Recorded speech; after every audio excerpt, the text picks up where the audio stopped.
This next lift is the bent over barbell row, and there's two ways you can do this lift.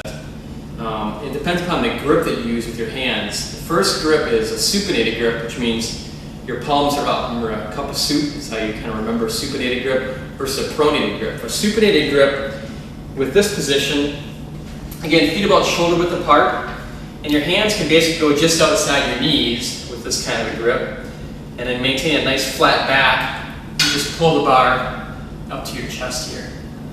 Like that. That's a bent over barbell row with a supinated grip.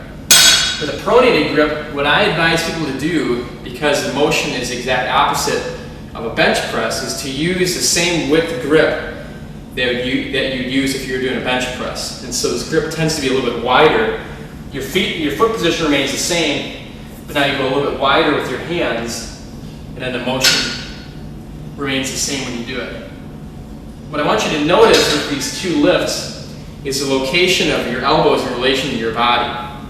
When I do a supinated barbell row, my elbows, you can see, remain very close to my body.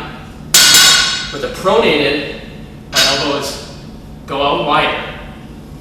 You know, as a general rule of thumb, whenever you do an exercise for your back, your upper back area, the more your elbows are away from your body, the harder the lift is going to be for you, because you start using smaller muscle groups of your back, and you can't involve your biceps as much as when your elbows are nice and close. The same thing would be true with a pull-up versus a chin-up, in which your elbows stay pretty close when you chin-ups, and a wider grip pull-up, your elbows stay out wider.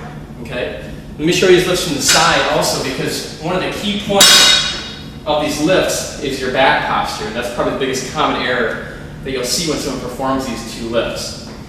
First, my supinated grip. And what I'm trying to achieve here is I want my back to be relatively horizontal or parallel with the ground when I'm doing this lift. Okay? Now for me it's not too hard because I'm a little bit shorter.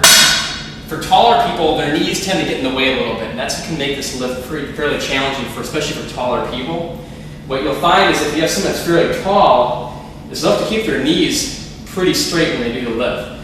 They'll have to almost keep their knees kind of locked back here when they're doing it in order to avoid running into their knees when they do their row. Here's my pronated grip.